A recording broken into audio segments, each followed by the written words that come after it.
What up, nerds, and welcome to another negative episode of Straight Chilling, the weekly horror movie review show where you chill and we kill, slice, dice, and chop up yet another horror movie.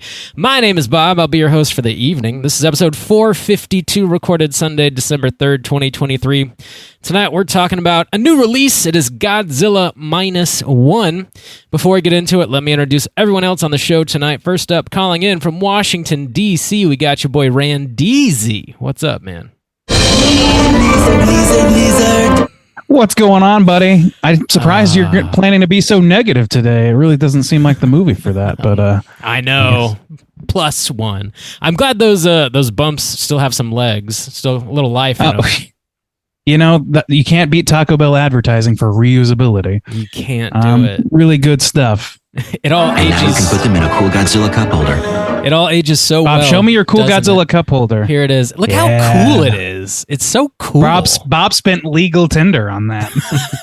Oh, it was illegal, I promise you. Oh, thank God. Just print it up in the bathroom. Next up, calling in from Florida, we got your boy Soju. What's up, man? Oh, konnichiwa. It's your boy Size Does Matter Stains. Here we go. Heading to the Big Easy. Boy. I should have known. Godzilla's heading to the Big Easy. All right. Yeah. That's talking about New Orleans. Down with the Creoles. Yes. Get some jambalaya. The famous Toho watch a Popeyes production. commercial next. Yes. God in heaven. All right. Last but not least, making his first appearance on the show, our old-time friend, and some would say Godzilla scientist, aficionado, Miles. Welcome, Miles. Scientist. Yeah. Hello. Thanks for having me on. I feel like a scientist might be a little professor of What's all your things what was your thesis on? Right. Heat print? Yeah. It was all about how size really does matter. That's what right. Exactly. Yeah. Of course. Yeah. Turns out it does. It doesn't. 75 page. Turns out. Was it on how Godzilla 98 is, in fact, the best Godzilla film? Is that what your thesis was about? Shut the fuck up! Thank you, Randy. Awesome. Yes, after extensive research, yes, we found that Godzilla 98 is, in fact, the best one. Yes, turns out Bob was right all the time. I always knew it. Wow. I knew it all along. Maybe that'll change tonight. We'll see after the review. We just lost all of our listeners. All the new Godzilla listeners. Lost them all. That absolute bottom of the barrel credibility we had has been scraped clear. Yeah. Delete. We ain't got none left now. Japan just canceled Straight Chilling. Yeah. Thanks for joining us, Miles, man. It's been a long time coming. You're pretty you've been listening to the show for a while and in our Slack channel for quite a while. We talk to you like every fucking day, basically. So it's really cool to have you on the show, man. Means a lot. Thanks for joining us. Yeah. Thanks for having me on. It'll be weird because normally I just yell at you guys when I'm listening to it in my car, but when you guys will actually respond, it's gonna be a little weird. So 69 dudes. Righteous. That's what we're here for. Well, yell as much as you want, man. Before we get into the main event, let's tackle a little bit of housekeeping real quick. So this is a new month. It is now December. That means our November poll has officially closed, and ULOG did lock down the win. Oh shit! Whoa! By how many? Not much, right? Because I know like there was one or two votes. Yeah, it was barely. There's some skull fuckery at the end there. Yeah, sure. I guess so. That's close enough to the word skullduggery for me. I don't know about you guys. Yeah, it barely squeaked out the win, so we'll be talking about ULOG in a couple weeks. But we do have a brand new poll posted on our Patreon website. If you support us at the $5 level or above, you get the chance to vote on a movie we're talking about this January. The theme for January is shit that we missed in 2023 because there's a lot of movies that we just didn't have time to get to. And because there were so many, this is a super double stuff, mega packed poll. We got 6 movies you can vote on for this poll. What? Then 6. first time in Straight Chilling history. Making history. Oh my God, we can count higher. Damn. It's incredible. There's more than 3 numbers? I guess that means we're doing more than one movie, right? We No. got to be reviewing more. No. Just one. Hell yeah. So the movies you can vote between are Mithrigan, No One Will Save You, Onyx, The Fortuitous, They Clone Tyrone, VHS 85, and When Evil Lurks. Whoa, Bob, first week of December. How are those numbers looking? And last month of 2023. So long, shitty year for horror. Yeah, extremely mediocre year for horror. They're looking mighty fine. First place is When Evil Lurks with 40% of the vote. And then we got Mathregan with 27%. And we got a dead heat between They Clone Tyrone and VHS 85, both with 13%. No One Will Save You at 7%, and not a single vote for Onyx the Fortuitous. Oh, poor Onyx. That might not be a well-known film. That's pretty. It's not. It's hard to find. Like, It's it's only not on most people. Screenbox. Even it's only on Screenbox right Yeah. now. So, like, I will say though, unfortunately, that's a very it's new a good base. watch. It's a fun watch. Yeah, it's tight. Check it out if Don't you have sleep on it. Screenbox, or watch movies other ways. There's other ways You know what I'm to watch saying. movies. No, More physical. not endorsed, It is. by the way. You can pre-order it on Blu-ray, and I think it comes out later this month, in a few weeks, like pretty soon, actually. I think before Christmas. I'm sure that's what you meant. Order that Blu-ray. Get your votes in before the end of the month. We'll see what we're talking about in January.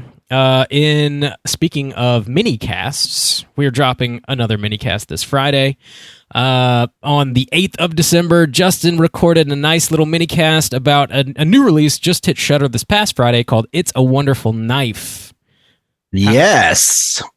You love it? That's a new, You love that's it? a new Christmas flick that was on Shudder, and it's really, I haven't heard of a lot of new Christmas horror films coming out this year. Last year we got 3 or 4, and then next year I know there's already some brewing, like Terrifier 3 and a couple other things. But for this year, this is the only one I kind of There's another know one of. hitting Shudder, I think on the 8th actually, and it's Okay. called the something games. I'm blanking on the name. Okay.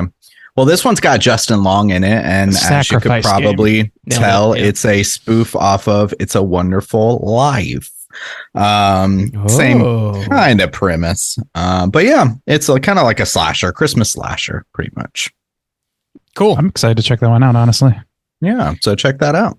The only thing I know about that one is the buzz on Justin Long's teeth. Something about his teeth. I don't know what. Yeah, I think they're Yeah. fake. They're fake. Well, yeah. Okay. I'm assuming they're like Inspector Gadget, the film level fake. He's or He's got joke. like a fake Like, tan. He's got like a fake tan going on. So I He's just- assume it's yeah. part of the character. But so Yeah. he's, Yeah. Yeah. it's Oh, not Justin's Long actual real teeth, right? Justin's long teeth. Justin's He's long in the teeth. tooth? Is that what you're saying? He's a little long in the fake tooth. We teeth. could say that. It's they look like he's got dentures in or something. It's weird. It is distracting to me. Yeah. But yeah, check that out. Dropping this Friday over on Patreon. Cool. That's oh wait, no. Big news. Big news. This is the last bit of Patreon news that we have. We're going to be reopening the You Pick the Flick tier for the first quarter of January. That means even if you've already chosen 2 movies this year, it's fair game. Anybody can sign up since it's a new year, new quarter, new year. We're opening up Well, of course, here come the demons. Here come the demons. We're opening up the You Pick the Flick tier Sunday, December 17th. Mark your calendars at an Oh my undisclosed God. time of day. It's resetting now, so anyone's fair game to pick this one up. Yep. That's right. Even if you're one of the multi grabbers, the ones that always seem to be in the right place at the elite. right time. Miles, you With got the horse your race fair share of you tips. picks in your day. That's true. Yeah. I haven't got one in a while, I think. Oh, What was your really? last one? I don't remember. Alien 3, maybe? Whoa. Oh, that was this year, though, right? Yeah. Yeah. Okay, yeah, it wasn't that long ago. Yeah. Yeah, it All was right. this Yeah, that was earlier this year. Man, this Nice. there's what like 5 or 6 from you over the years at this point. At least, More yeah. than- At least, yeah. Oh, is there more than that? Yeah. I don't know why I even wait. Heavyweight champ. Like 50 or 60? I don't know. It's somewhere between 5 and 77. That's what I'm guessing. I think the only person ahead of me who has more is maybe Hydraberg. I think that. That's Gotta probably be true. Heidelberg. Yeah, I think So he's the still rivalry's at the pretty top. hot, obviously. Yeah. So yeah, that's the only way for you guys to outright pick a movie for us to review on the show. There's only 5 spots available per quarter, and they do typically go pretty fast. So mark your calendar, Sunday, December 17th at an undisclosed time of day. You just got to check our Patreon website throughout the course of the day, and it'll be open. And if you see it open, grab a spot. That's it. Why can't anybody give me a goddamn second? Give me a goddamn second. That was live recording of people reacting to the last drop. Yeah. Yeah. That's all I got for Patreon. Do you guys have anything you need to plug? I do. So next Monday, I kind of talked about this. I wasn't sure exactly when it was going to drop, but I've got it all ready to go now. So next Monday, December 11th, we are going to be dropping a new Creature Comforts episode on YouTube. That's where we cover a horror adjacent film. And this month, I'm going to be covering Eyes Wide Shut with Caitlin from Plug It Up for our Christmas horror adjacent film. So yeah, that'll be going up on Monday exclusively on our YouTube page. So you can check it out there. Horny. Wow. We're tubing it these days, people. Tubing it. But Part yeah, of that that's unholy cesspool that is YouTube. Yes. Tight. Podcasting is so much cleaner. Oh my God. This is the righteous path. I think we can all agree. But yeah, that's on my housekeeping. Cool. Randy? All right. No, not a thing. All right. If you're clean, then I'm clean. Here we go. Squeaky. This house is clean. All right, let's get into the main event. We're talking about Godzilla Minus One, and we're kicking it off with the back of the box. What's on the back of the box? Bob, when are you going to pre-order this box? As soon as I can. All right. You can't yet, Good. but I'm sure it's a matter of days. It's coming around the corner. All right. Godzilla Minus One, brand new movie, rated PG-13 with a runtime of 2 hours and 4 minutes. This was written and directed by Takashi Yamazaki. Stars Minami Hamabi, Sakura Ando, and that's all I'm going to try. Oh, Nailed it. Bob's pitch is increasing as he speaks. And a whole host of beautiful, wonderfully talented actors that kick a lot of ass, and I'm not going to butcher their names for you. Plot synopsis brought to you by IMDb is as follows. Post-war Japan is at its lowest point when a new crisis emerges in the form of a giant monster baptized in the horrific power of the atomic bomb. Brand new movie, first time watch for all of us. Gentlemen, would you recommend folks check out Godzilla Minus One? Miles, why don't you kick us off, man? Yeah, I would definitely recommend this. And not just to Godzilla or Kaiju fans. I think, this is a solid film. I think it's a solid movie. I'd strong recommend for me. Right on. Randy, what about you? Yeah, I totally agree. I would say this has got a lot of crossover potential. I think kind of all ages sort of movie ultimately for the most part. And definitely going to satisfy a wide gamut of people. I think this one's just ready made to be made a big deal out of. So go get in there while it's hot. Get in there. Juice, what about you? Yeah, I echo that sentiment. I think this is a very accessible Godzilla film, and not in the way that the King of Monsters and Godzilla vs. Kong and stuff is. It's more of kind of like a war movie, and then Godzilla's there too, or like a historical war movie. So yeah, I think it's just like a quality type of film. It's not going to be for everybody because maybe some people will be coming in there thinking it might be more like a Kong versus, it's not an action type movie, but I do. Yeah, but yeah, it's not for the Marvel fans out there. No, I don't know, man. I think it might get some of those people. I'm just fucking around. I think a lot of different people will like this film. So we'll get into it. Yeah. Bob, how about you? Would you recommend people check this out? Yeah, this is a pretty hearty recommend from me. I thoroughly enjoyed it, and like Miles said, just generally speaking, it's a really well put together movie. I think if you're just a fan of cinema, you're probably going to get something out of this. So check it out. Go to the theater too. It's a beautiful movie. Yeah. Watch it on the biggest screen you can find. Definitely a solid recommendation across the board here at Straight Chilling. Sounds like it. So check it out. And we are going to be spoiling the shit out of this movie. And here comes your warning.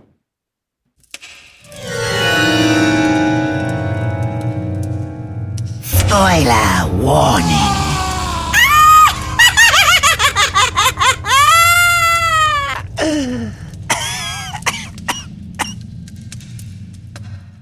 Bob, do you have that plot synopsis? I got it. I got it plopped up It's right a little here. complicated.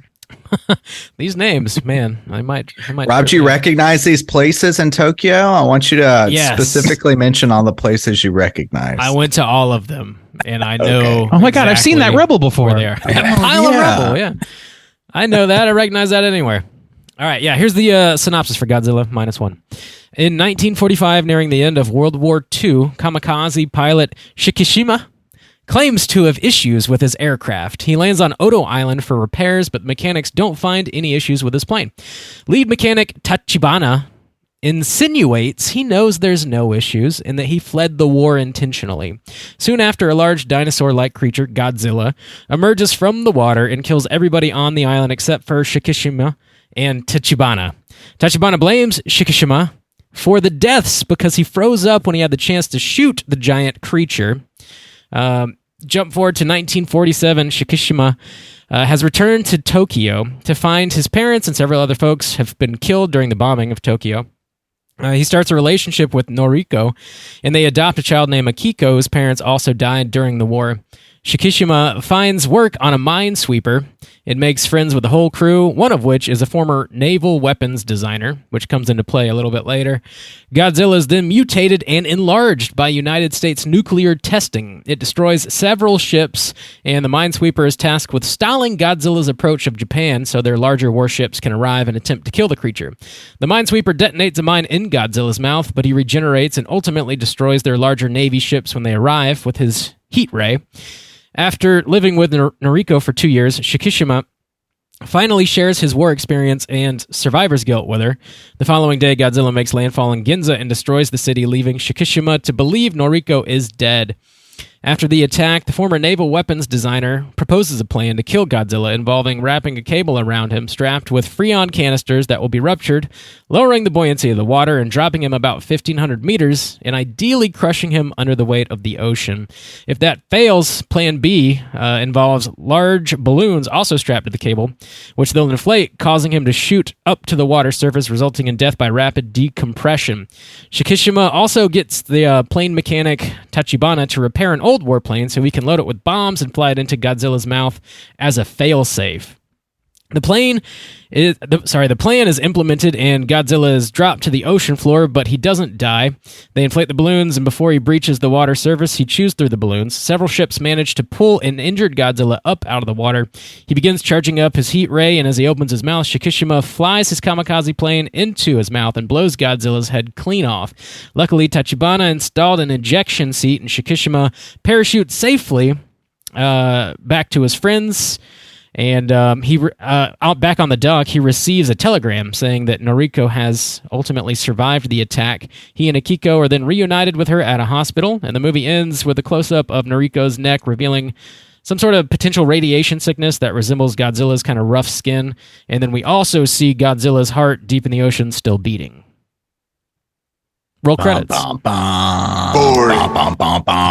There you go. Yeah, that score is incredible. It's super fun, man. Oh, yeah. It's good shit. They do it sparsely, which is always appreciated. I mean, like the whole score, like throughout the entire yeah. movie, is incredible. But yeah, that that main cue is like from the original Godzilla. Right? Yeah. The original Ifukube theme. Yeah. They hit at the exact perfect moment. Yeah, That was so good. Good so shit. we finally got us another Godzilla movie that takes itself deadly serious. And I am, for one, very excited about this. It seems like everybody was kind of hungering for that, at least if the reaction to this movie is any indication. I don't know. Like, I'm still like processing. I saw it earlier today. Like, where are you guys at with it? Same. Saw it a few hours ago. So yeah, still chewing on it. I saw it yesterday. So But, got a good beat on it. Miles, you're sort of like an OG, I guess, an OG Godzilla fan. You've been like a lifelong Godzilla fan, whereas like I think the three of us are kind of new to it a bit. How did this new movie land with you? I mean, I would say, and this might be recency bias, I don't know if it's the best Godzilla movie ever made, but it's definitely either 2 or 3. I think when I looked at my like rankings, I'd probably place this like right after the original. And I still got, it's been a couple of years since I've watched the original. I'd have to go back and revisit it. So I don't know if it would surpass that one, but it's up there. It's up there. I really love what they're doing with the franchise right now, at least Toho, where years before, like they would come out with when they would reboot the franchise, it would be really successful, and then when they would just keep driving it into the ground is every year sequel until it's just diminishing returns. And what Toho is doing now is they came out with Shin Godzilla. It was a great, huge success in Japan, and they could have just had, endless sequels, pumped one out the next year.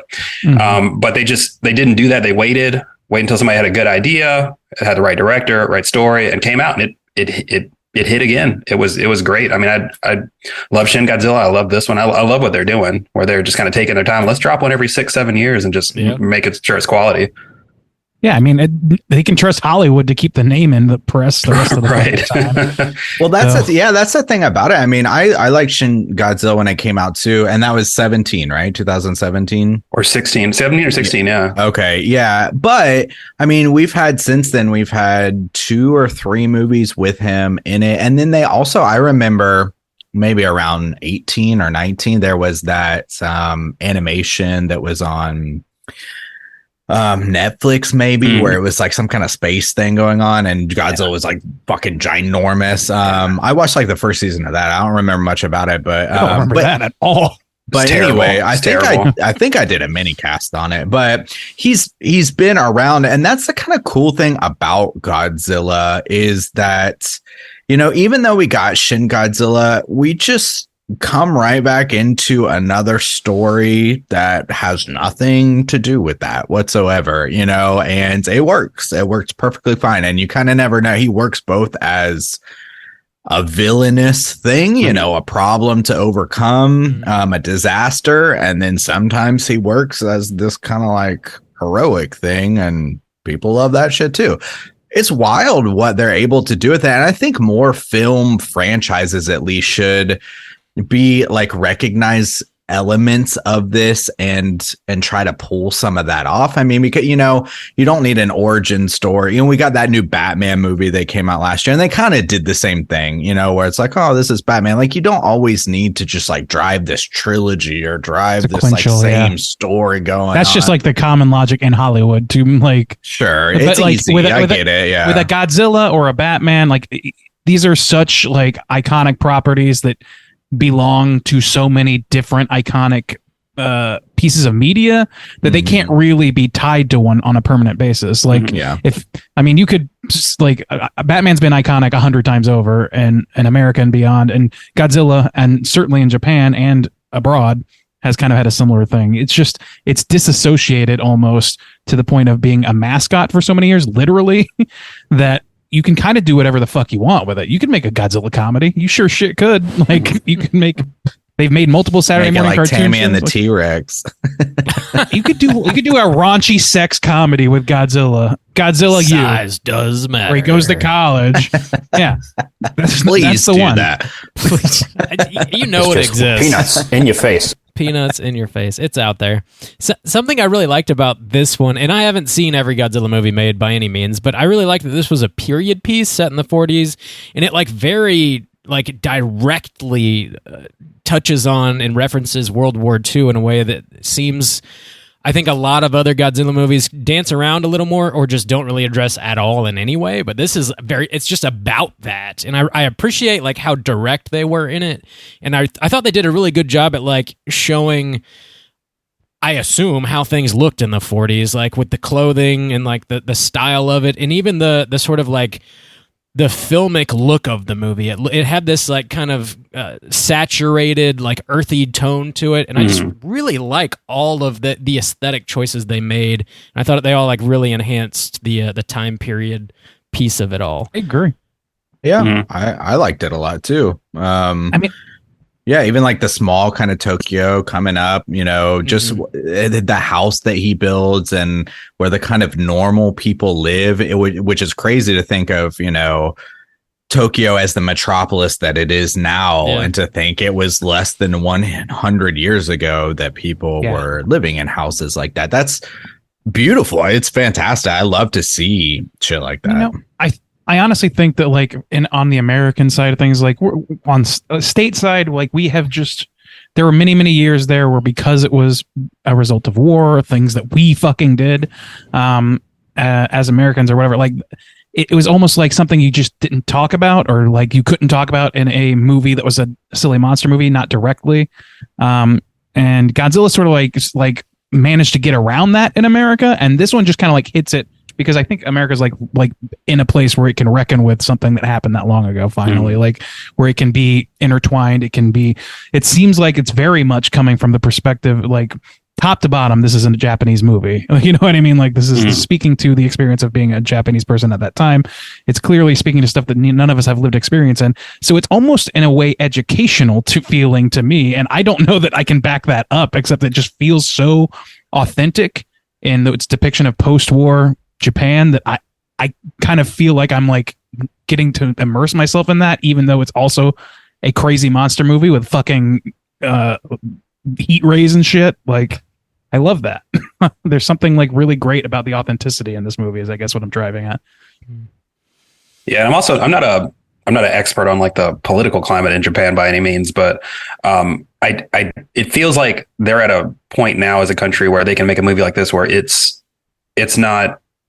This movie's not, from my reading of it, very pro-military. They're very critical of the military, and it's very much a movie about the people and how the government failed them. And I think I don't, as far as my understanding, that doesn't seem like it was as possible or would have been as popular to make, years ago. But I thought that was interesting too. Well, they kind of talk about that a little bit too in the movie. In the text of the movie, they talk about just the Japanese government post-war as being sort of big brotherish and like being very like, and having been for a long time up to that point, controlling what people can see, what people can talk about, just like mind control sort of shit. And so like this movie is actively pointing at that, and it's only really able to do that because Godzilla was able to subversively sneak sort of these themes in, these like post-war themes, without like looking at camera and saying like, I have PTSD from fucking being a kamikaze pilot or whatever. Like, well honestly, so in the way that we saw Shin Godzilla almost like kind of return to basics, I see this as a sequel in theme, in a way, as it's like Shin Godzilla was more of like, what if the original Godzilla was kind of made now, because we saw a lot of meetings, we saw a lot of Japanese red tape, but still with the original, we talked about it when we covered the original Godzilla and other ones we've talked about, where the kind of subtext is the kind of implication of the American effect on Japan based on dropping atomic bombs, whereas this one actually takes, in my opinion, took a different approach, where it was more addressing not the red tape of the problems of Japan, but the cultural ideas that were presented at the time of you die with honor, and if you don't die with honor, like your neighbors blame you. Even the one mechanic saying we need more people like you, one mechanic blames him, the other mechanic says something like, we need more people like you, because we all know that this is ridiculous, but as a culture, we're not allowed to say that. We're like, we are submissive to authority, and even our neighbors, will blame us for their kids dying if we don't blow ourselves up in planes. And so I thought it was a nice kind of inversion of what a lot of the Godzillas have done, especially the first one, where it's not about America being the villain. It's almost like Japan being the villain. Japanese thought and culture and authority at the time. Well, I think it's kind of been both, but like the thing is, like, for me, the best Godzilla movies for my money are the ones that have political undertones, and this one definitely has overtones that are political, as did Shin Godzilla. Shin Godzilla, like, to your point, was totally about like the breakdown of modern society in Japan, like the crisis response failures. It was a Dr. Strangelove of Godzilla movies, just without the comedy part of that. And like for that, I really loved it. I thought it was fucking fascinating that they would go that route.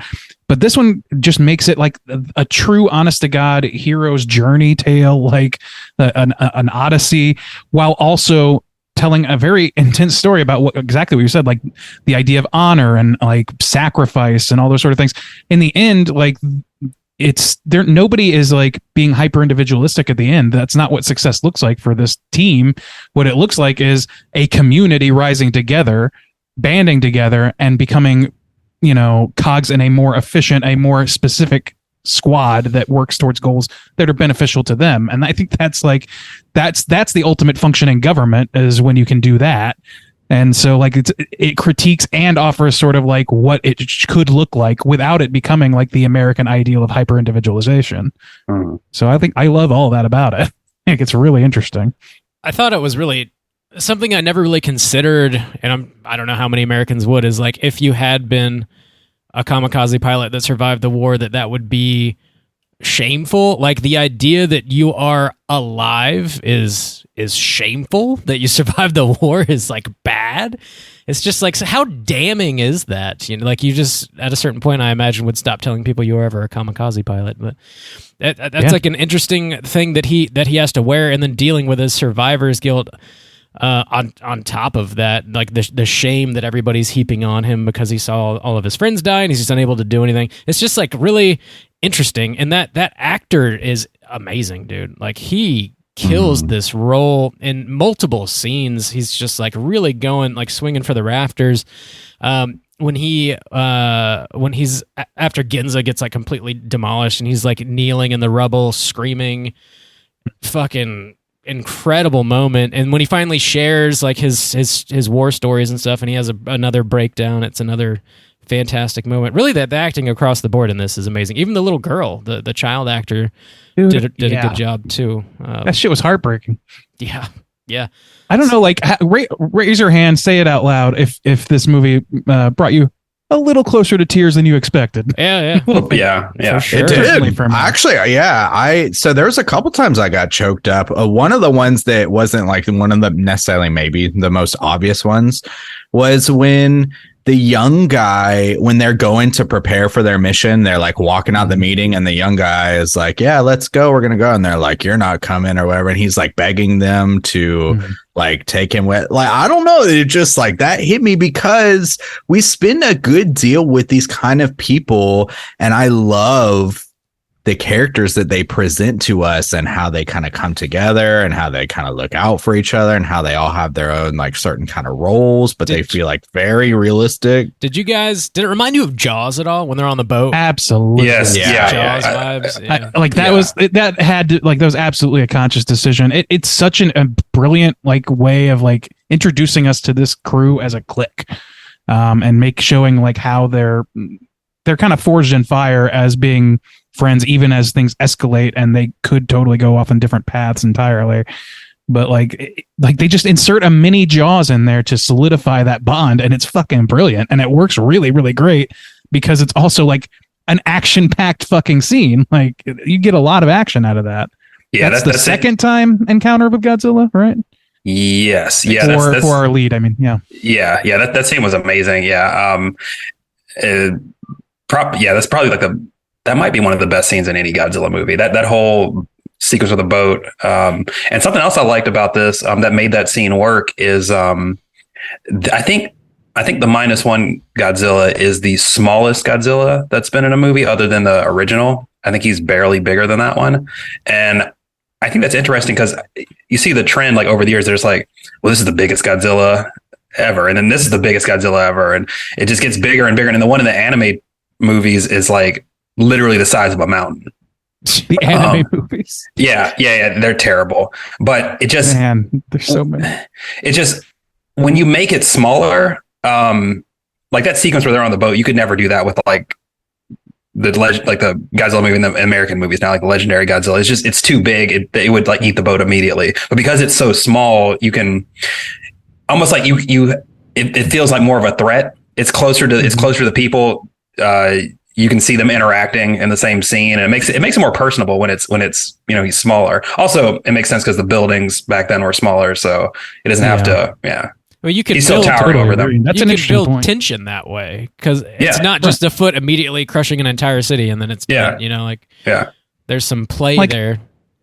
I've argued in the past that these movies should feel like natural disaster movies, and I stand by that mostly. But one thing that this movie proves counter to that is that it actually is nice to have like just a small amount of like visibility of Godzilla as a character. Like he doesn't have to necessarily be just a giant, an unknowable beast stepping on things. Like there's eye contact made in this. You can see him get mad, but it's not like anthropomorphized.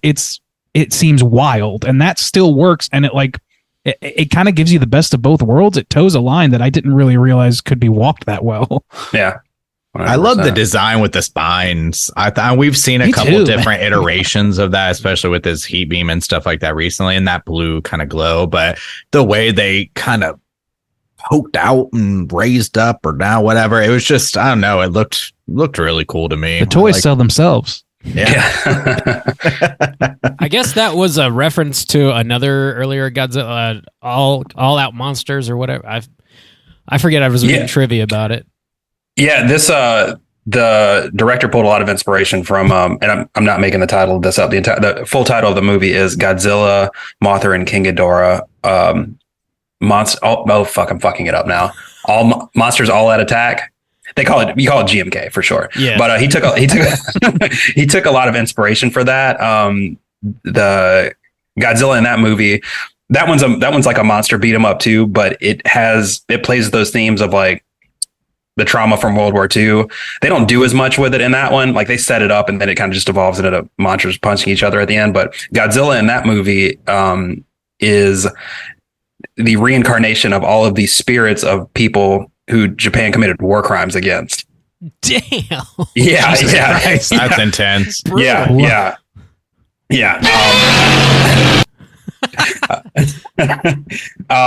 So he took a lot of inspiration from that. The heat ray in that movie also creates like a mushroom cloud like in this one. And then to skip to the end of the movie where you see Godzilla's heart regrowing at the bottom of the ocean, that ending is the exact same ending, kind of stinger at the end as GMK. So he took a lot of inspiration from that one. I am gonna say that the lead-ins, the tie-ins for a future installment were the weakest part for me, because I feel like this movie is so capably insular that those are just a little bit like not to any real detriment, but it's a little disappointing. There's like, oh, there's a mystery thing on her neck now. Oh, Godzilla's not dead, therefore the sacrifice that he didn't have to make loses a little bit of punch. Right. Okay, that's fine. But I don't know. I don't know if they'll be able to do anything like equally as good next time. They got to like work to make those things tie into whatever a good idea is to do with those things. Hopefully they have something in mind, because well, the thing is, you don't need that if you in the future decided you wanted to tie into the film. Maybe something on her skin to show like the effects of radiation or something as an implication, but you don't need the beating heart in the ocean or whatever. That's not necessary. If it's it's something, but it just like it took something from me from the impact of those few minutes that preceded. Not a lot, but a little something. That's probably the weak point of this movie for me. Didn't bother me much. I do want to like touch on how Godzilla looks and acts a little more, since we're kind of riding that train. I found him to be extremely like menacing and probably more terrifying in this movie than just about any other Godzilla movie I've seen, which is only a handful. It's the beginning, man, when he just starts like flinging the soldiers, like grabbing them and throwing them through the air. Like I was clutching my pearls, like, God damn, dude, this Godzilla is not fucking around. I just really liked how like ruthless he seemed to be in this movie. He was much smaller in that first appearance, right? Like when, because they say he grew. Because it was years the prior. Guy says he grew. Yeah. Kind of imply that a Bikini Atoll bombing, like Yes, warp- yeah. Mhm. The radiation, Yeah. which is also the implication when he gets like a mine to the face and he just kind of heals up or whatever. yeah, I guess that's true. But I'm gonna be honest. I really like this movie, but one of my kind of biggest critiques, and then later on, I think I did see a post about how much money they had to make this. So fair enough. And it's not a big ding, but since I think Randy brought it up earlier, some of the look of it just kind of looked the budget, honestly. The eyes specifically kind of bother me. And then when he would be like chilling halfway out of the air and his like chest is like chilling out of the air, that kind of looked goofy to me. Because he's supposed to be small, and I'm like, is he bobbing his tail to keep himself? I don't know. I'm just because they're supposed to be in the deep ocean. There's a warship out there, and he's like half out of the water with his nipples hanging out. I mean, he doesn't have nipples, but you know what I'm saying. But he's out, and so those were the biggest things: the eyes. And just like some of the body shots just kind of reflected the budget of the CGI to me. So, Would it have made it better if they showed a shot of him kicking his little feet to stay afloat? Oh, yeah. That would have really saved it. I want to see keep him lower. Damn. Honestly, I didn't have a problem with most of the CG. I do understand the character model. I think is cool looking. I like the look of the eyes. I like all of that stuff. When he's out of the water, he looks like classic Godzilla. He looks like 54 Godzilla. The way that he's posed, he's obviously a little bit of difference there, but I respect that they it's that same thing that I respect about The Witch and all the Robert Eggers stuff, where it's taking something that exists that has been done to death in a million different ways and doing it as seriously and straightforward as possible, but with modern storytelling things going on and modern in-camera capabilities and things like that. Well, just special effects in general. So I respect that they're really going for that, and it is a little bit goofy, but the original was just a little bit goofy if you get right down to it. And the fact that they made this look menacing at all while still adhering to that specific thick boy formula for Godzilla is pretty impressive. Yeah. Thickzilla. Did the plan that they hatch at the end of the movie to try and kill him feel a little belabored or unwieldy to you guys at all? I kind of liked it, but just because it's much simpler than in Shin Godzilla, because it was that was kind of the point of Shin Godzilla. Yeah, is that they were didn't they freeze his blood or something? I don't remember. Yes, they did that. Yeah, they knock him over. Yeah, they knock him over, and then they inject some kind of I think it could have been just a little bit it's fair to say that somebody could see it that way. I didn't feel like it was too much because it was very cleanly and capably explained without it feeling unnatural to do so. Somehow it felt like a natural story dump. And I know that's a contradiction almost, or an exposition dump rather. So I don't know, because it tied in with trying to convince people to join the effort and that growing momentum. I think that, that helped carry me over any hurdles that are it's not just a montage of explaining how this works. It's no, this is how, this is our only shot. This is how it has to happen. And that it immediately falls apart, right at the beginning of their plan is fucking great. I don't know. The drama in that fucking climax was top notch in my opinion. Mm-hmm. How did the plan sit with you, Miles? I thought it was good. I mean, I don't understand if the actual science behind it makes any sense, but I mean, it made sense in the universe of the movie. They could have, for what the movie, the themes that it was going for, as far as everybody having to come together as a community and everything. I thought it worked pretty good. Yeah, I just assumed the science was dead nuts because this guy explained it to I was a 5-year-old, so I get it. Totally works for sure. Guaranteed. Yeah, exactly. To my non-scientist brain, now Miles, as we know, is a scientist. So if still a scientist. Let us know it was not going to work, it'd be Miles. Yeah. So I think we're in safe territory here. Oh yeah, everything was. You're talking to somebody who was half convinced the Earth was flat because I watched a couple YouTube videos. But you know what? They got a good point. They really are. Dude, something. One of those things you're a good guy, Miles, but you're going to have to lay off the sauce. Yeah. Okay? One thing too, one good thing about the period piece is it works on so many different levels. You're able to kind of work with a lot of themes and social commentaries that were relevant in the past and so relevant now. But honestly, I just love World War II movies because everything looks fucking amazing. The styles look amazing. All the aesthetics, like the design of the plane, the color palette, what people are wearing. The just rubble. The rubble looks great. But like even and it's nice to have it in Japan in this too, because I like to see World War II films in Europe, in America and stuff like that, all that aesthetic. But even to have those houses be a part of that and build this new house and to kind of see what it looks like. But everything just looks great. The plane, I love the design of the plane, even when they have it open and they're working on it, and just the way that the engine and the mechanics look on it. Everything's mechanical. I love when he drives up on his old school fucking motorcycle. It just all looks amazing. You know what's incredible about that plane in particular? You're talking about like the ultimate end of the movie plane. Yeah, right? the Not end just any plane. Yeah, necessarily. Mm-hmm. But yeah, that plane, like it is to my, I don't know a lot about planes, but it looked like it's a little sci-fi'd out. And it doesn't feel like that. It feels perfectly within the bounds of reality of the time period and place and setting of this film. That's incredible on its own. I think that is a real plane design. Simultaneously, huh? I think that is like a real plane design. I don't think. Is it okay? So that would go a long way in explaining it. But like, there's so much fidelity to reality. It seems like to me, like I said, the authenticity or whatever for something that to my mind is not familiar as being like a real thing. To feel real anyway is pretty fucking great. Like that's a testament to the set, like to how they cornered this time period so well. Yeah. It is dope. I want an airplane like that now, please. Straight chilling jet. Let's go. Made me want to get an old school.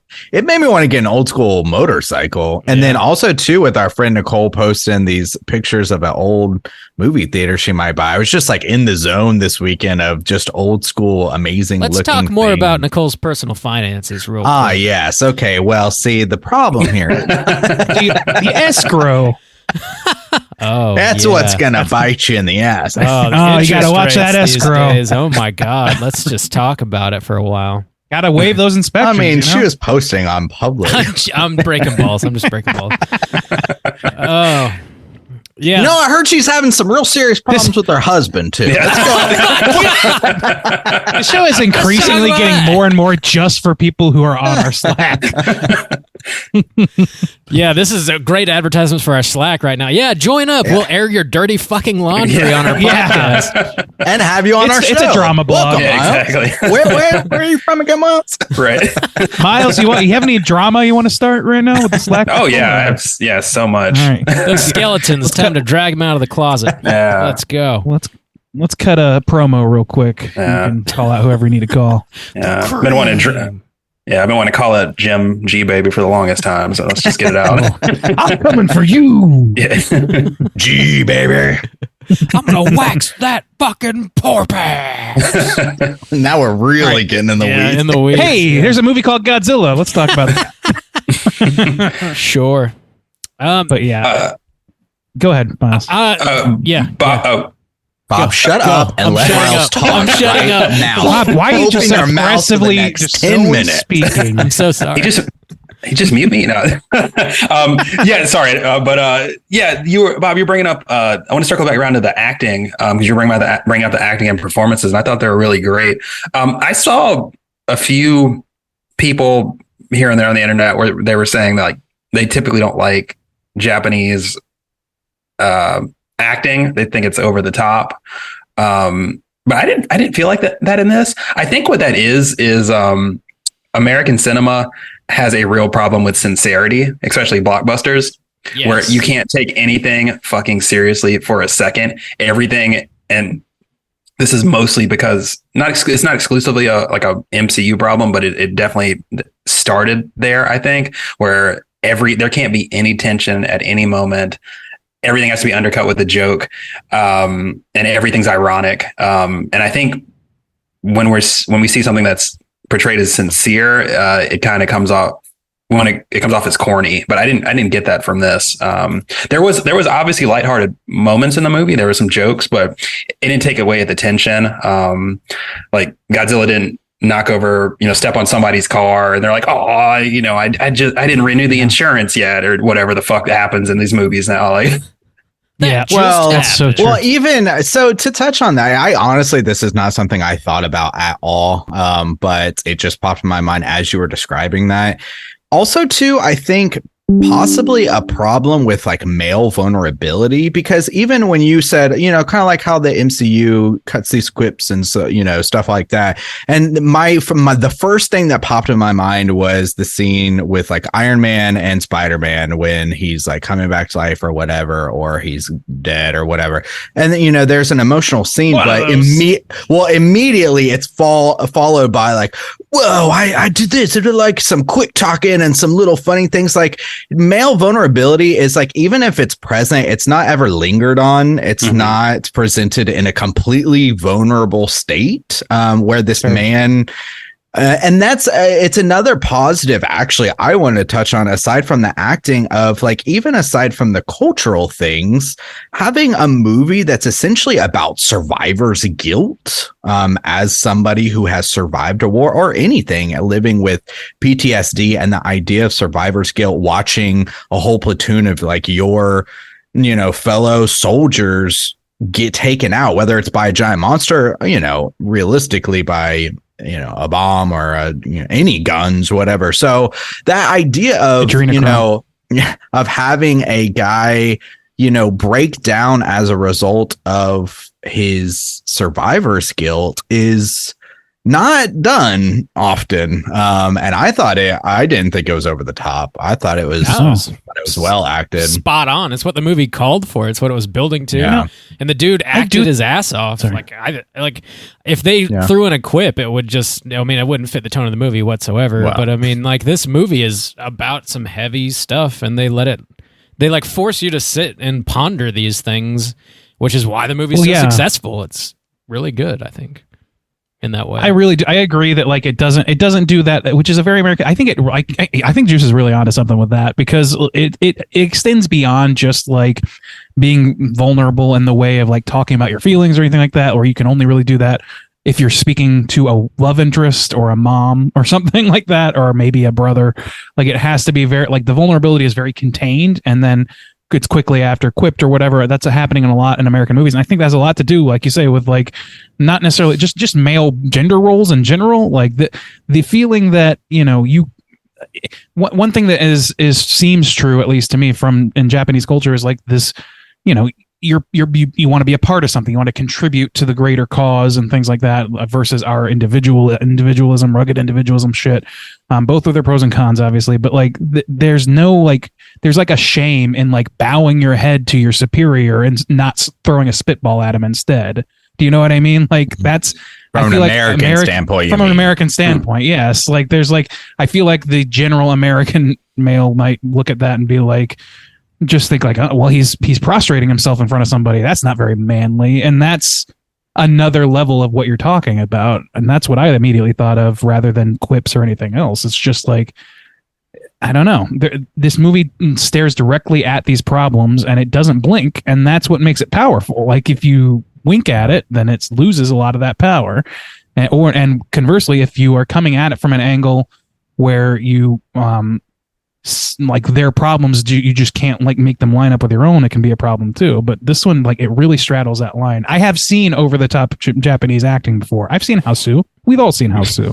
Like, we know what that looks like. That's not what's happening here. Nah, that's just regular old Japan. Yeah, right. It's a normal film. I don't know what you're talking about. Yeah, I think this movie does a great job at balancing the human story with the Godzilla monster bashing a city. Like, and that's, I think we've talked about this, I think every time we've reviewed a Godzilla movie, that's like kind of what you need to be able to do to make a successful Godzilla movie. And that's where a lot of the American films really falter, is the human stories, like, just not really there at all, or they kind of try to half-ass it and like force some sort of heart in there, but it doesn't it feels very manufactured in a way that this movie doesn't feel that way at all. It feels like this movie has so much heart in that like no American Godzilla movie does. Honestly, it doesn't even none of them come close to this. I feel like a lot of times they just don't really try, and I don't know why that is exactly. Because I mean, I know not like every Japanese Godzilla movie is like this one, but I don't know. That's just like what really drives this and the original home and make them so damn successful is the balance, like, you know, walking that tightrope and landing both sides, you know, I think is really the key to success. I think it comes back to that same idea of like the quips or whatever. It all drills back down into like the inability to take Godzilla seriously, the way that we as a culture started anyway, not being able to take the idea of a superhero story seriously or anything that goes. We're so committed to the idea of things need to be realistic, hyper realistic, that it's taken you have to go a lot of different alleyways in America to like make a movie that seems realistic enough for people to like it, but then can go bombastic in all sorts of different ways. Like it's a really tough mark to hit, and we're really for some reason afraid or unwilling to go into movies where it's not structured the way that we anticipate, where it's not, you know, that's why everything feels samey. It's because we're so committed to these ideas of like, no, that's not realistic, and like I'm just as bad as that at that as anybody. That's like the cinema sins in all of us. Like, but like we don't necessarily have to adhere to those things. And I think that's like seeing movies like this that are big budget, like productions from other countries that don't have the same priorities culturally that we do can be really revealing in that way. So I would actually like to ask Miles, going off of Randy's point, Miles, why do you think it took so long to make a Godzilla film like this? Again, I think, well, and there have been others similar to this. I mean, Shin Godzilla, you could say The Return of Godzilla in 1985 is similar. So there have been Godzilla movies like this, but I think, again, it is them taking the time and not just pumping out sequel after sequel after sequel, because I know you guys haven't seen a lot of the Japanese Godzilla movies. And I know the ones you've reviewed on here have been like the high notes of the franchise, like the original Shin Godzilla, this. But a lot of those movies fucking suck. Like they're not, it's the same thing every time. They start the franchise or they reboot it. The one comes out, it's really great. And they're like, oh, we got to make another one, pump it out next year. And, 6-7 years down the road, it's just diminishing returns. It's just, there's no focus on any kind of story or themes. Toho was really bad for a long time where they would not just pump out sequels, but someone would have like a interesting idea or something that's unique. If you ever go look up all the unmade Godzilla movies that kind of just got floated around over the years, there's some really interesting ideas, and they just kind of always fall back on, well, okay, but can you just, let's cut back on some of that interesting stuff. Can you put Mothra in it? And just I think what they're doing now is they're taking these directors and writers who have a vision and have an idea, and they're waiting and not pumping out another sequel. And waiting until somebody has a good idea and taking the time to actually make it. And these are the results. I'm because this movie is being really like critically acclaimed and has made a lot of money. I am very worried that this is going to just start another trend of they're just going to pump out one every single year for the next 10 years. Until we act like we're new to the horror genre over here. Like right. Yeah. That sounds just like a certain Halloween franchise we've been covering for a while. Yep, that's right. But yeah, we were kind of shitting on like American cinema, but I mean, the Godzilla franchise has been guilty of that for almost its entire, existence. But I mean, honestly, I think I wish like a lot of American franchises would do this as well, where let's not pump one out immediately. Let's kind of sit on it and, wait till somebody has a good idea and, make an actual movie where we're not franchise building. That's the thing is like the risk averse Hollywood like money men, or the closer you are to the release date of the one that just was successful, the more likely it is to be successful for you, because those people haven't changed that much and they still have positive views. They still have afterglow. So like from a business sense perspective, especially when you've got these multi-billion-dollar productions and shit, They're going to take the safest bet in the world, and it sucks. This Juice, movie you were gonna was say it's made on the 70th anniversary of the original Godzilla, right? Like celebrating the 70th anniversary. So like it's got legs. Take your time, no rush. Yeah. Just missed 69. Oh man, What a they really waste. missed that shot. Well, Roll back the clock. Well, I hope with this, I mean, and other things too. We've mentioned other things too. There's two aspects here from this film that I hope some, maybe not necessarily just this film, but some lessons are learned from a success from a film like this. And it's a couple things of one, like we said, Godzilla has been around, and maybe there's a couple people who come into this movie and go, "Where's King Kong? I thought King Kong was going to be in here." But for the most part, people aren't coming to this movie having a problem that there's other entities of Godzilla exist. There's a show right now, there's a whole other franchise going on, and that's okay. I mean, we've seen it, with Batman, and you got a Joker movie that stands over here, and it's just like goes through these things, and like that's okay too. And also in the same way of walls being torn down, Randy kind of touched on it. We touched on it a little bit of having some movies. Robert Egger comes along and makes a movie that takes a witch seriously, or some, people think like witches are for children, or it's the hocus pocus of it all and stuff.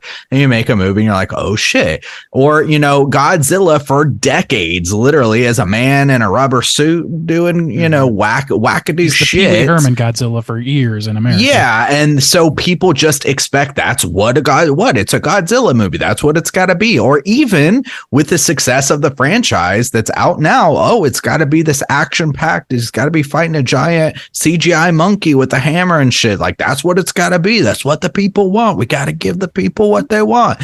And so, I mean, it's just like anytime any kind of movie comes out and it just kind of goes for the lowest common denominator, whether it's entertaining or not, it's always kind of disappointing, because movies like this then do exist. And thank God it's making a lot of money, because it should. I mean, that's what I would want for more franchises, for more characters to exist, because you can make a good movie out of literally anything. And the only reason you don't is because there's bigwigs at the top or people who just think you can't. And so that's always kind of a bummer.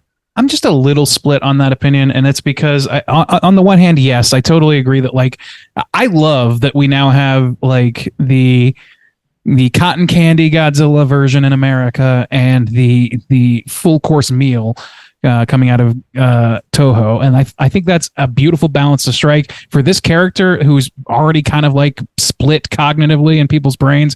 It makes perfect sense for a Batman. That makes perfect sense. I still gotta say though that like to go on the record for this a millionth time, you can have an original character do all the things you're talking about. The thing is that not every franchise is going to be built on somebody iconic like Godzilla or whatever that has the build up to that over decades.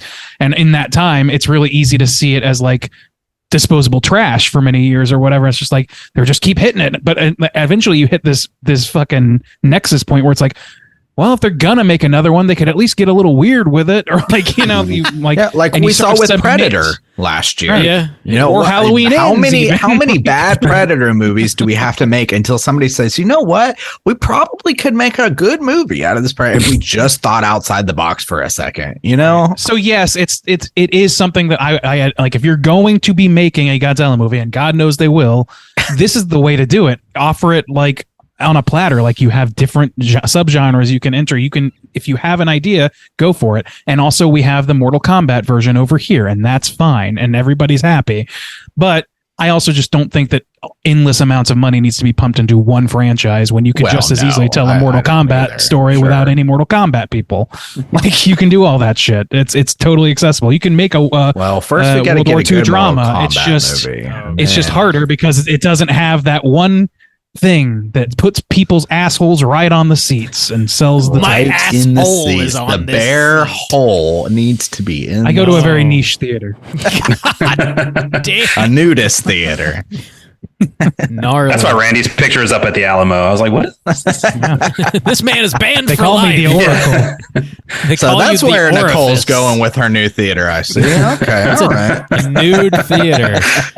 That'll solve her financial orifice problems organ. and her marital problems for sure. You're welcome. Of which, God, there are so many. Let's outline them again.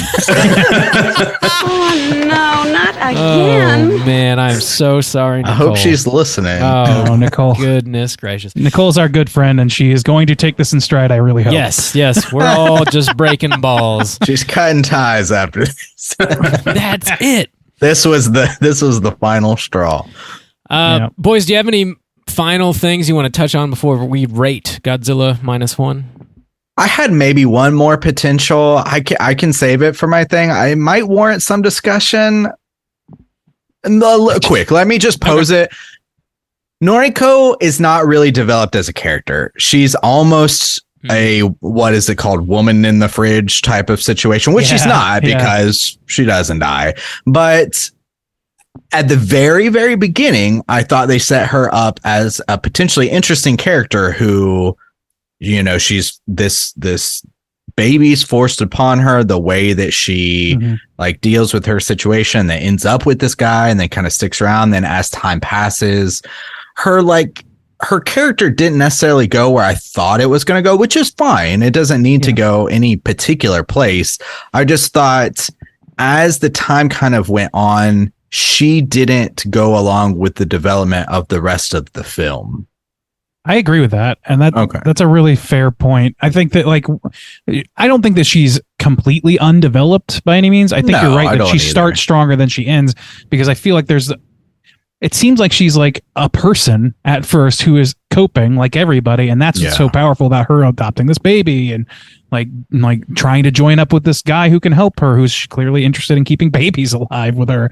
So I don't know, there's something real. All it would take really is a couple of quick lines where she's she's convincing him to open up to her, for example, that scene, and have her be like, look, this is how I grew up. And she counter supposes in my house, we weren't allowed to do this, this, and this, and it caused me to be very unlikely. And it somehow it ended up with my parents. That's how they died, is by not listening to me or some shit like that. Work something in that gives her a little bit of modus operandi besides survival, just on top of the survival element. Yeah. And I think that goes a long way. There's hints of it. Like when she got the job at the office in this particular, that was surprising. I thought that was going to kind of pull some little more threads out of her, she's got a little more details going on, but it didn't really. She just vanishes. Just put her after that. Yeah. Well, it just put her in harm's way. I know it just put her in that space, chased, but I thought it was going to, is tropey. Yeah. But solid point. Fair. Minus a star right there. -1. Godzilla. One whole star. Let's rate this thing out of 5. Miles, why don't you kick us off, man? How do you feel about Godzilla -1? Yeah, so I don't have a whole bunch to add. I love this movie. I loved almost everything about it. It's probably my favorite new movie I've seen this year. I did not like the final 5 minutes of them or so, like the very, very end of the movie when we found out she was alive. I thought that took away a little bit. It was a little unbelievable. I don't know what they were setting up with the thing that was growing on her neck with the radiation poisoning. I don't know if that was, maybe that'll pay off if they do follow up with it, but I just thought her being alive was pushing a little into the too cheesy category. But everything else I loved about the movie. I made some notes. I got to most of it. I did write down when Shikishima at the beginning takes his plane to the mechanics to get it fixed.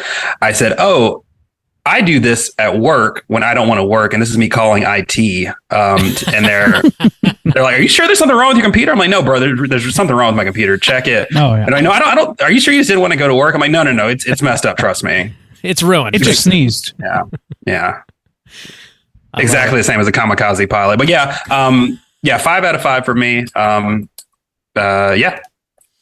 Awesome. 5 stars from Miles. Right on, dude. Juice, what about you?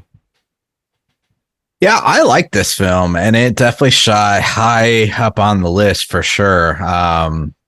I'll have to determine exactly where, but it was good. I really, seeing it in the theater, it was a good theater watch.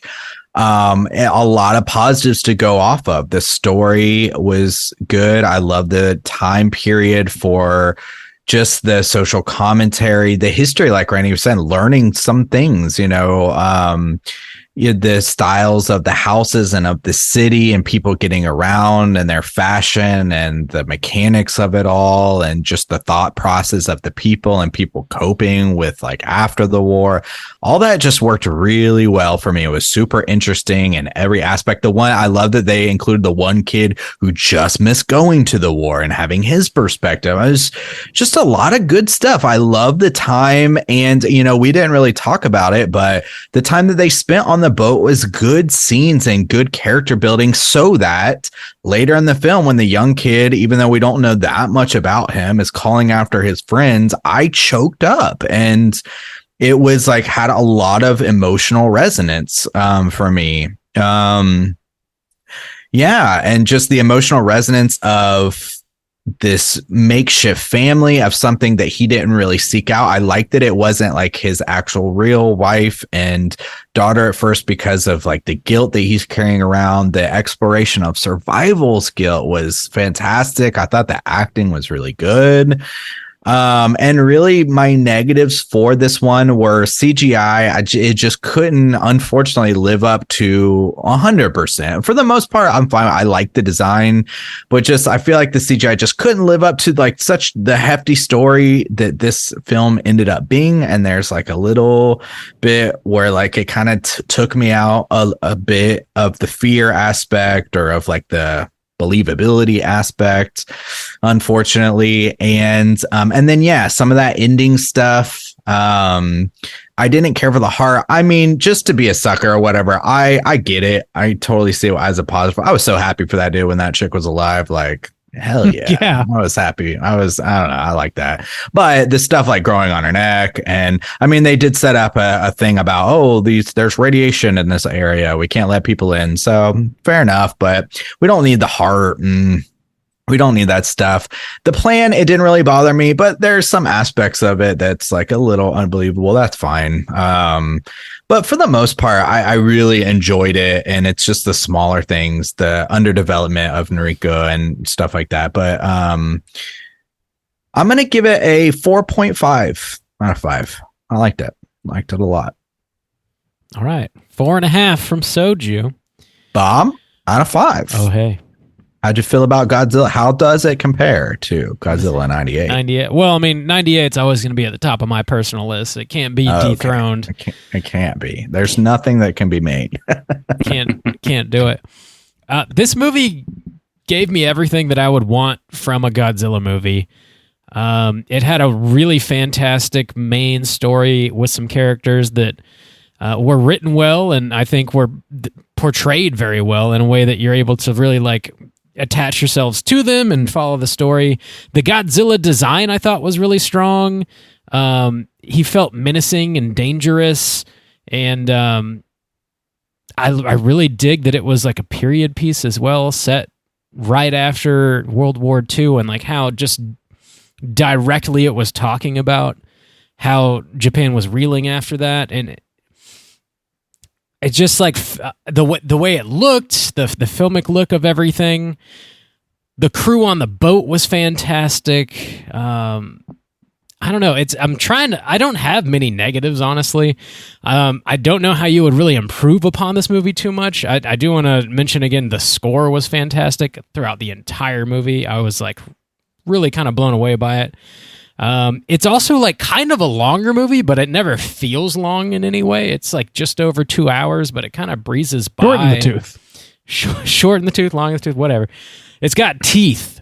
Exploring the like PTSD and survivor's guilt of a kamikaze pilot that survives World War II is just kind of a fascinating thing, and I think that's just like a really great idea for a Godzilla movie. And I'm glad they made it, man. I think I'm going to give it a 5. I think the filmmaker nailed exactly what he was going for, and I thoroughly enjoyed it. I don't know how it could really be too much better. There is like one CGI scene that kind of took me out of it. It's where it's like a dream that he has, You guys remember that? It's like a really short dream sequence. Looked a little hokey, but it's a lower budget, and whatever. I'll forgive stuff like that. So yeah, I'm gonna give it a 5 stars. Ray and Deezy, how do you feel? Well, I looked back through my previous scores for Godzilla films on our show, and I can't in good conscience follow your lead and give it a 5, I don't think. But I am going to give it a 4.5, which matches it with the original. We'll have to figure that whole thing out after the recency bias wears off, I suppose. But yeah, I agree generally with pretty much everything you guys have said. Like, everything that's negative that I could bring up about this qualifies as a nitpick for the most part, or a could have been better a little bit. Like, minor improvements, very minor, and the rest of it is just like really well structured storytelling. Like, this is it's a hero's odyssey. There's like denial of the call and all that shit's in there, all that stuff that you expect, which isn't the only way to make a movie, but it is an effective way to make an epic fucking monster movie, that's for sure. Instead of like loading down all the bullshit and like making a point about how it is bullshit, how the systems fail, which is what they did in Shin Godzilla, and is very interesting in its own right. This gets to strip all that away and just make a very, very cinematic Godzilla movie that just hones in on strong characters rather than odd situations that you can read into. So like just the characterizations that are going on with most of these characters, even the small ones have something going on. It seems like you said, it wouldn't be too hard to just completely write out the kid who was not quite a soldier, for example. That he didn't serve a function in the story except to show the camaraderie, the people raising out of the woodworks to help this effort, and that was the point of the movie. So it all worked out really, really well, I think. I think the acting was great. To Justin's point, I do think that Naroki, is that right? Noriko, yeah. Sorry, Noriko. Yeah, Noriko. So she could have been elevated just a little bit. To your point, I agree with that. I also didn't love that I love that she came back, because I was like, this is the kind of movie that needs a mega happy ending. I want the mega happy ending. Give it to me. And it fucking did. No casualties in that last run, including the revival of the love interest. Heartwarming shit. I loved that. And then they did the thing where it's like, oh, but she's got a little wart on her neck that's Godzilla looking. Might be some Godzilla She's about melanoma. To get dumped. I don't like you anymore. Like, is she gonna be like? Well, are they gonna write her? I thought you like were dead, brain? so I started dating somebody. Started plowing everybody. So. Jesus, but yes, no, I just love all these things about this movie. Sorry. Rob's not writing the next one.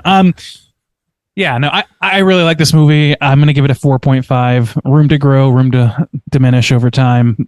But eventually, I still can't in good conscience put it past the original without giving it a little time to simmer.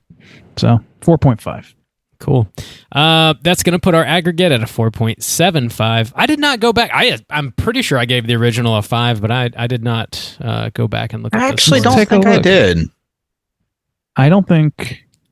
Bleep, I don't know if any of us did. I don't think any of you gave it a 5. Really? I don't think so. Oh, no, it's I gave it a 4.5. You two gave it a 4. What? Yeah, Oh my that's god! Okay. I'm okay. Oh my that. god!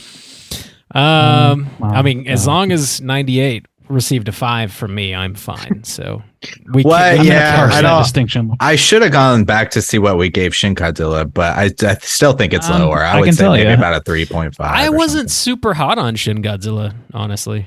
I don't remember my. Yeah, exact you weren't. You feelings. gave it a 2. Yeah. You and I gave it a Good Lord. 3.5. Okay, Yeah, that sounds. which fine. is I did not like And what then, they did with Godzilla. our in boy that Chris movie. gave it a 5. Chris, so- yeah, Chris I definitely did. liked it. I think Chris has given every movie he's been on to cover Godzilla a 5, because when he No, was he- on for the King of the Monsters or whatever, I'm pretty sure he gave that a 5. He was like, maybe this. He gave is it a the best 4.5. Godzilla. Oh, did he? Okay, Yeah, all right. I'm looking at it. Justin 4.5. Well, my bad. Misinformation. out there And just then- spreading lies. I guess. Just for the fun of it, let's go to Godzilla 98 and see what our scores were there. Well, let's go to Godzilla. 5 for Bob, 2s elsewhere. Yes, 5 for I am the great equalizer. I decided that I'm Really lonely. committing to the bit. Kong versus Godzilla. Randy, what do we get that one? That Oh, movie's man. dog shit. Which one? Kong versus Godzilla. Oh, Kong. Kong. Godzilla versus Kong. Bob 2, you 1.5, me 3.5. That's the lowest one.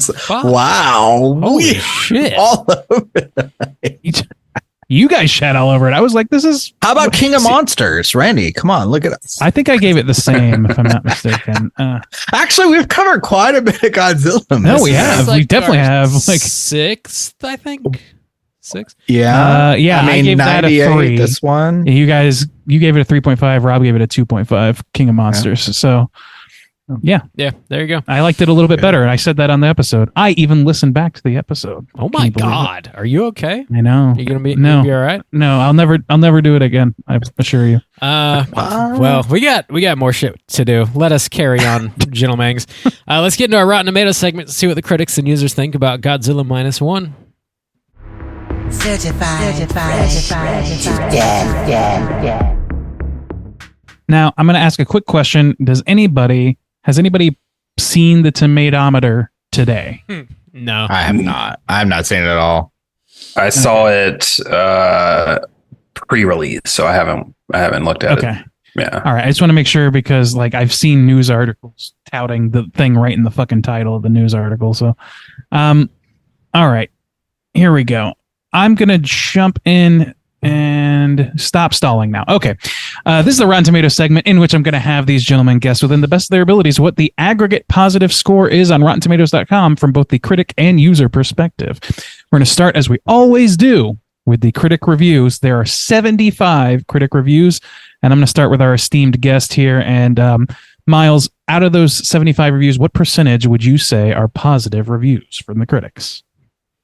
It's definitely going to be high. I feel like some people might be a little down on it because I think, like I said, I was reading some opinions that it was maybe a little pro military, even though I didn't see that. Mm-hmm. So I'm going to say 89. Right. That's actually an interesting point that like I kind of got the impression it might be a little bit pro-military, but I don't really know culturally like how that's approached overseas. Mm. So it just I didn't feel like I could make that claim competently. Well, now the only thing we could, like the thing that saved them was the fact that they hadn't shipped all their decommissioned military equipment off, which is what Japan was forced to do following the war, is like demilitarize and. Well, I think it's kind of both. I think you could argue both because there's definitely arguments against because they're like, this isn't our government failed us, like to Miles' point earlier. And they didn't solve it by blowing it. Well, I guess they did solve it by blowing it. I saw some people flat out call it propaganda, and I was like, I don't think. Whoa. Look, propaganda comes in all forms. I would love to see a real like a full breakdown of how you could see that argument, but I kind of see it as fun. Flexible. But I think it's flexible too. All right, Juice. Let's move on to you. What percentage do you think? What percentage of these critics do you think gave this a positive score? And again, Miles gave an 89. So the only thing I was seeing was people like on Letterboxd, like rating on their personal Letterboxd and stuff. And so it seemed to be getting a lot of positive buzz from it. But 89's quite high. There's got to be some haters. Maybe there's some people out there looking for Kong. I don't know. So we'll throw it up to that, and I'll say 84. 84. Maybe we have a chance to tie. We'll find out. Bob, round us out here. What do you think those 75 reviews net out to be for the critics? I'm going to go out on a limb here. Randy said there were like headlines and shit. I'm going to go buck wild with 100%. Hundo percentile. Oh, wow. Okay. Well, Bob, that was very smart of you. Although not quite accurate. Oh. At one point, I did see some headlines and some people saying it's got 100% on Rotten Tomatoes. You got to check it out. So I was like worried that might have just been the word on the street already. It's not 100% anymore.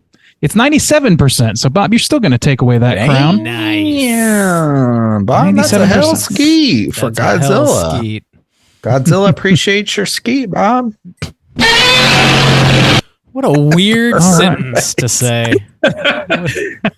Godzilla appreciates your skeet. Yes. Yes, I'm sure he does. Yes. Right on those nipples. All right, let's Jesus. Jesus Christ. We got Batman nipples. Now we got Godzilla nipples. You know, Bat nipples.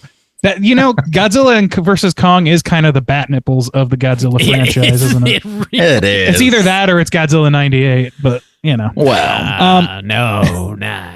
No. I see we're all very, very much very much incapable of facing reality here. 1,000+ verified ratings for the audience.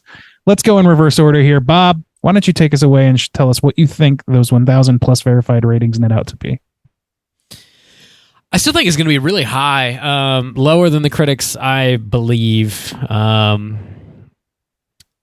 How much lower? I'll take The Boys Project 86, please. Not my boys. The Boys. Right. All right, Juice.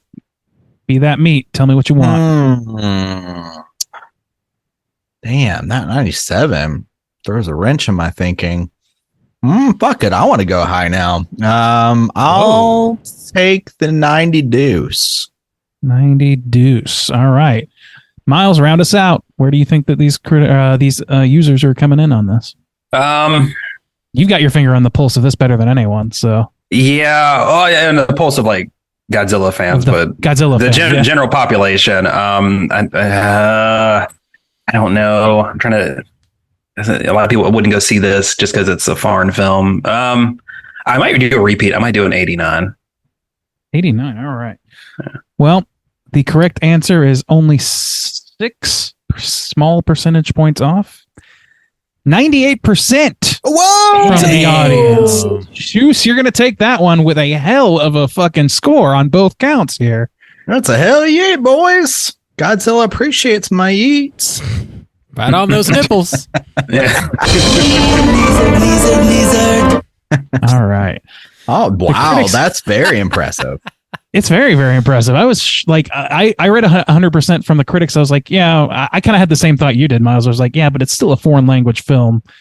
I just don't. But I guess I failed to take into account that the people who are going to go see this movie probably don't give a shit about that. Right. Yeah. So to touch on that, I actually there wasn't a lot of people in my theater. It wasn't like the biggest theater there. It was maybe kind of one of the smaller ones, but there was about, I would say 30% full. And when I was leaving, there was actually like a wide variety of people in there. There was some kids in there. Like there was just like, there's like an older couple that was in there. It's just like just a wide variety. That's why it's of people. I was like, whoa. It's a very accessible movie franchise for all ages. A PG-13 movie. It doesn't feel like it belongs to any particular rating system even. It just kind of feels like a movie. That's not really pandering for a specific rating. And then there's a reason for that. But yeah, I totally agree. It's got a really just broad appeal, this movie, on pretty much every level, even on levels that Shin Godzilla failed on. Mm-hmm. Yeah. So there you go. Our critic consensus reads as follows. With engaging human stories anchoring the action, Godzilla Minus One is one kaiju movie that remains truly compelling between the scenes of mass destruction. Agree. Very true. Yeah. Yeah. Nailed it. Well, read some funny shit, Randy. You got some dumb stuff? I'll sure try, but it's slim pickings. There's only 2 negative reviews with a blurb here, so here they are. I like what Yamazaki was trying to do, but his timidity in themes he might introduce to the film's native Japanese audience shows, and it muzzles his monster movie. Timidity in themes he might introduce. What? I don't know what he's referring to. I guess I have to read that whole review. I know what all those words mean. Yeah. How they apply. I don't see how they apply. Yeah. I don't know. And it's not funny. God damn it. Here we go. Last one. The superior visuals and sound are at odds with terribly paced story and downright boring characters. It all just feels so underwhelming. I think we found the Cooter of the week. I think we did. Yeah, goddamn. What? What movie did you watch, man? Geez, damn. It's all underwhelming. Oh, man. Where's Kong? We want Kong. Kong never came. 0 stars. Now, this Godzilla movie, of all of them, to criticize the character as boring is fucking fascinating to me. That is insane. Was that review from Bitch Media? That's who it was. No. That's Adam Does Movies on YouTube. Calling you out. Oh, God. Adam does movies. Oh, God. Yep. There you go. That's our Rotten Tomatoes segment. Bob? Cool. I know it's a new movie. Is there any trivia? Or? There's a little bit, yeah. Let's go ahead and get into it. It's totally time for trivia. Yeah, there's a few points here. First off, your boy Gareth Edwards, who directed the 2014 American Godzilla film, attended a screening of this film.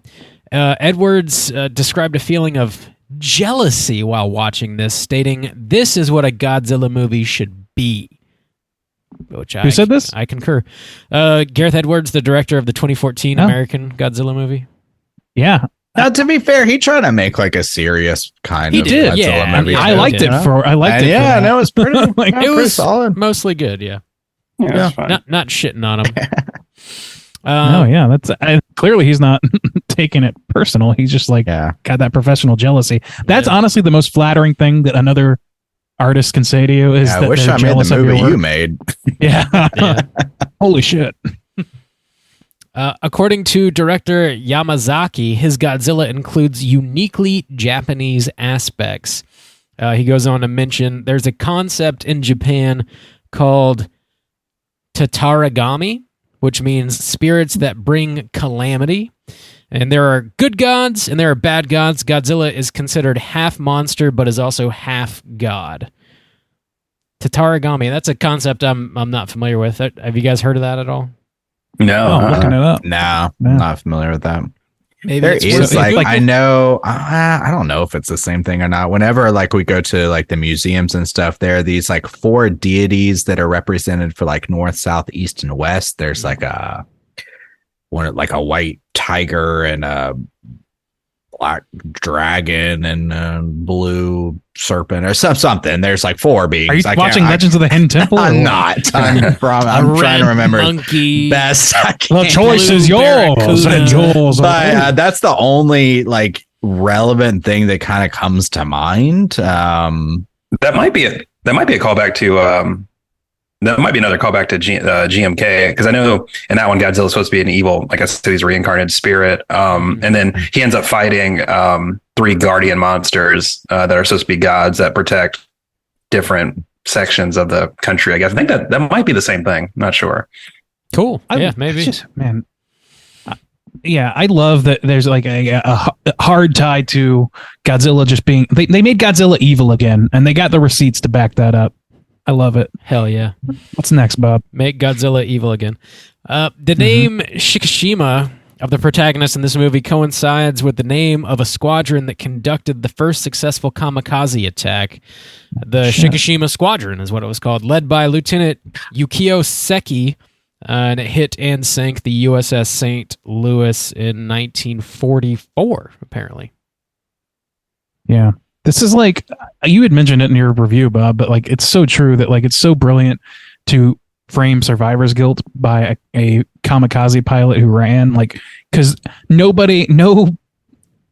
soldier who's ever survived a battle is more sure that they should be dead than somebody who went in with a suicide mission. Yeah, it's really So, like, interesting. Yeah. Something I'd heard a while back, I don't know if there's any truth to this whatsoever, but I heard that when they were training these young Japanese soldiers to fly planes to be kamikaze pilots, they didn't even bother telling them how to land the plane because they wouldn't need the knowledge in theory. Wouldn't they need it if they were training though? I don't know. I mean, I got a guy, a One would beleaguered assume. 40-year-old man with a comb over in the back that takes over. All right, I'm up here. How do I get down? Oh, wow, you're on your first Don't mission. worry Just about head it. on up there. going. Just keep Put your hazards on. I'll take it from here. your hazards on. Yeah, that's probably bullshit. This movie gets the title -1 from the fact that Japan had already been devastated by World War II, taking it to 0, and then the added devastation of Godzilla brings puts it in the negative -1. Interesting. That is interesting. Does I that wasn't sure translate to the Japanese version as well, or does the Japanese? Sometimes they have different. I think it's the same, if I'm not Is mistaken. it? Okay. Yeah, So. it's oh damn, I had it and I lost it. It is. I would mispronounce it anyways. Where the fuck did it go? Yeah. Well, I just meant like meaning wise. I don't need like I don't speak Japanese. So. Yeah. I wouldn't understand it. Just and the meaning. So, like You for wouldn't? instance, Come on. well, I mean, like so, thirst in Korean actually translates to bat in what the Korean version. I just didn't know if it was translated to Godzilla -1 in that of -1. Yeah. Well, I mean, It's not even in the file. the poster.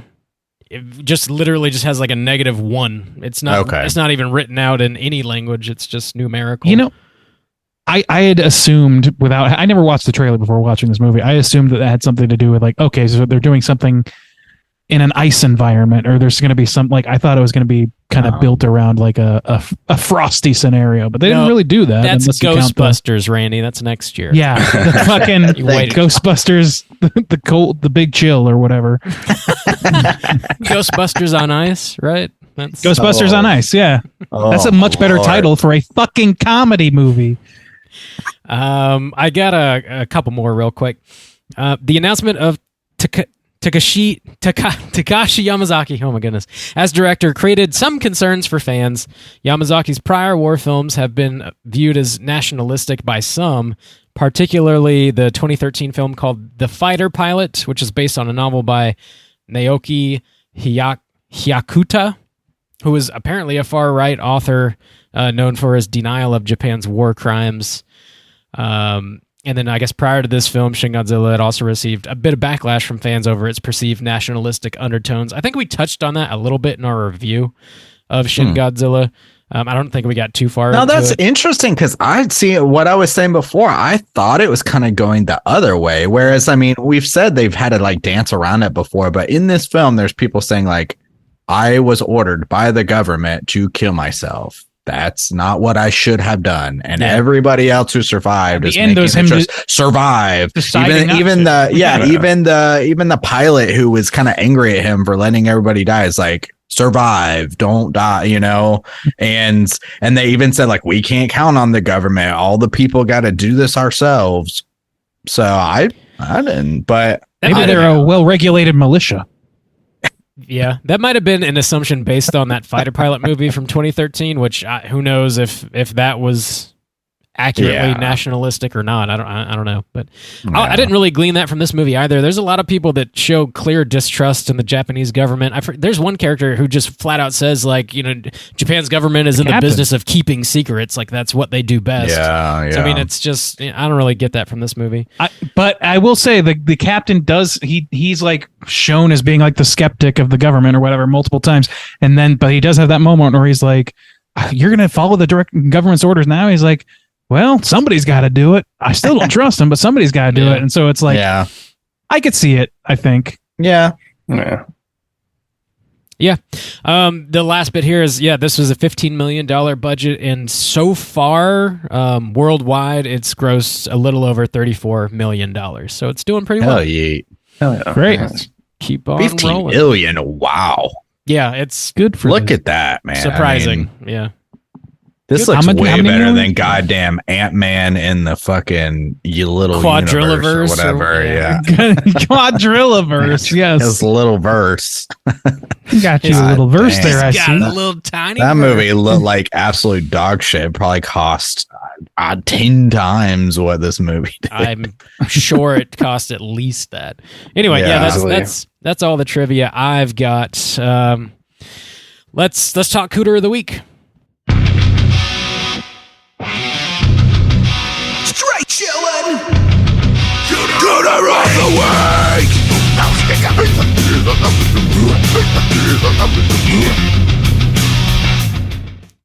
Juice, what is a cooter and why do we hunt them? Oh, Cooter's a character type in a straight chillin' exclusive. Cooter must hit 3 of these 5 points to be considered a cooter, but we want the cooter with the most points. The 5 points of cooterdom are sexual deviance. Miles, give me the other 4. We got sexual deviance, looking attire, overall patheticness, manipulation. I'm gonna start listing the criteria for the villain on Cinema Villains now. Just one left. What am I missing? Which one did you say? I said sexual deviance. Sexual deviance, looking entire, overall patheticness. Goddamn, I'm drawing a blank. Smug arrogance. Smug arrogance. There we go. Ooh. Been putting everybody on the spot lately. And I was prepared for it too because I listened to the episode with where you had Matt on, and I was like, "Oh, he's probably going to ask me too." I was like, "I'm going to memorize them," and then I was like, "Fuck, nope." That's how you get people to come back, is you put them on the spot, make them feel real uncomfortable. I mean, I don't actually listen to the show, so I thought I did okay. Like, all right, hot shot, right? riddle me this. What are the 5 Cooter points? You think you're a real straight chilling crew? You think you're hard with us? Show me now. Damn. Who is there a cooter in this movie? What do we think, boys? We got any candidates? I don't know if there are cooters in Japan. I just don't know. Okay. All right. What a statement. Broad brush being used for this one. But in this film specifically, I don't know. The villain is Godzilla, you know? And he's just a natural force. Looking Just tired. a big old. They reference like the government and stuff like that, but there's not even a representative who's oppressing them or selling them false hope or giving them shitty equipment. I mean, there's nobody like that.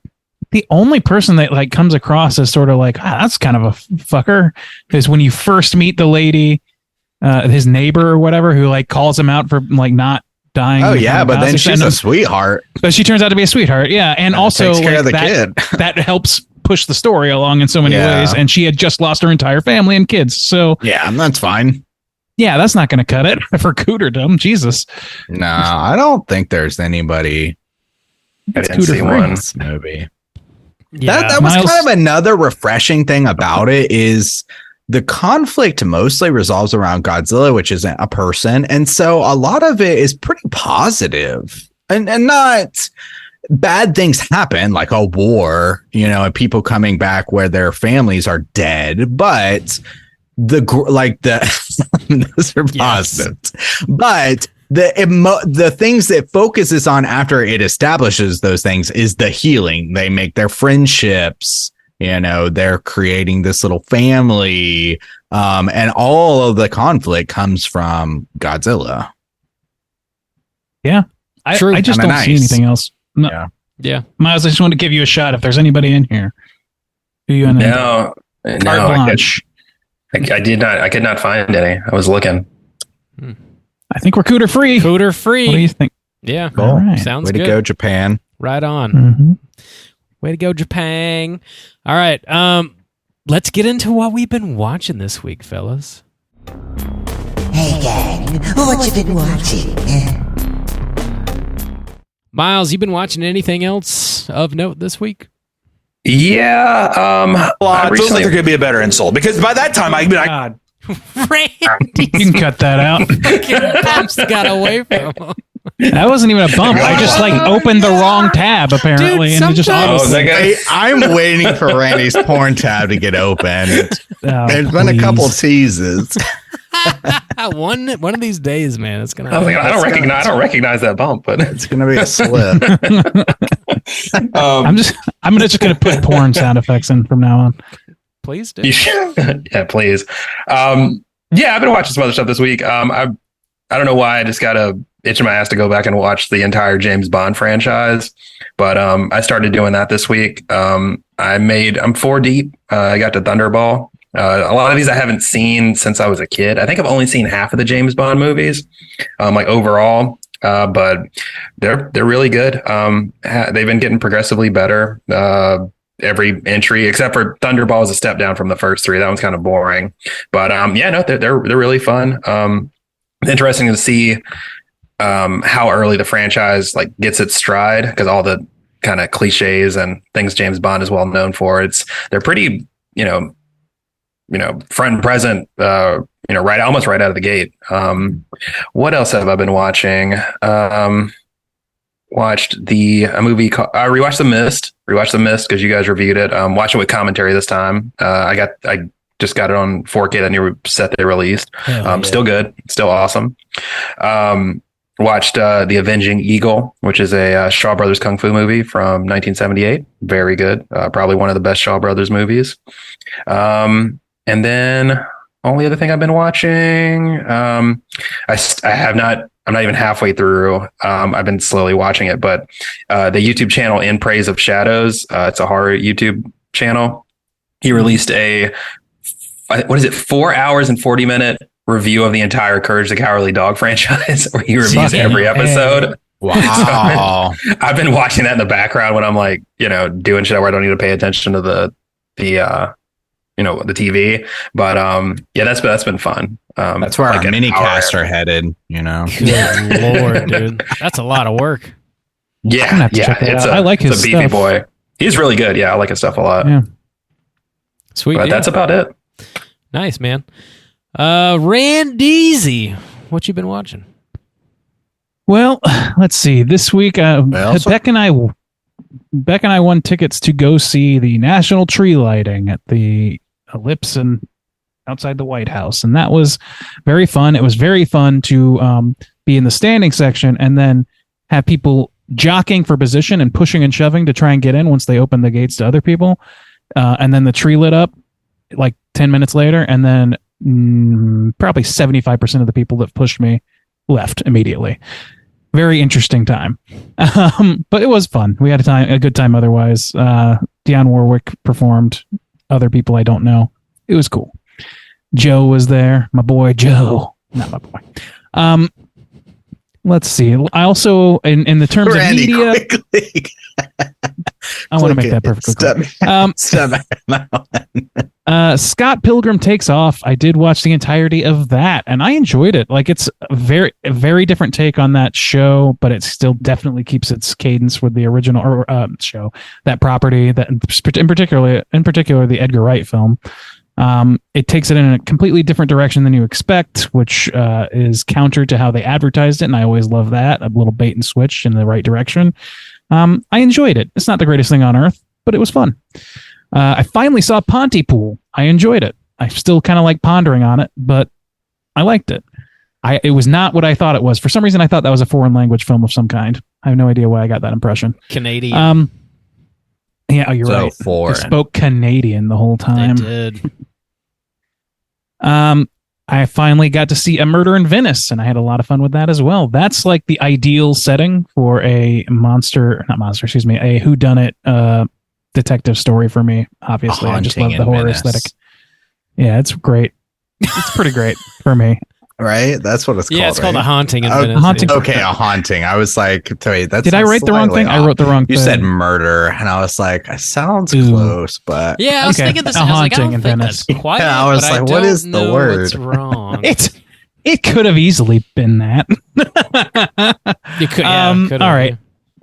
And then finally, in the vein of YouTube bullshit as well, I posted this on our Slack channel as well. There's another 4.5 hour video that I recommend from H Bomber Guy. It's about plagiarism, specifically YouTube plagiarism, but it kind of like speaks to the broader idea of creators and like sort of like bigger creators stealing from smaller ones, bigger artists stealing from smaller ones. But it primarily deals with like, upstart people that are just putting their stuff out into the world in the form of YouTube videos or podcasts or whatever else. That's where it really fixates. And I think it's really fucking interesting.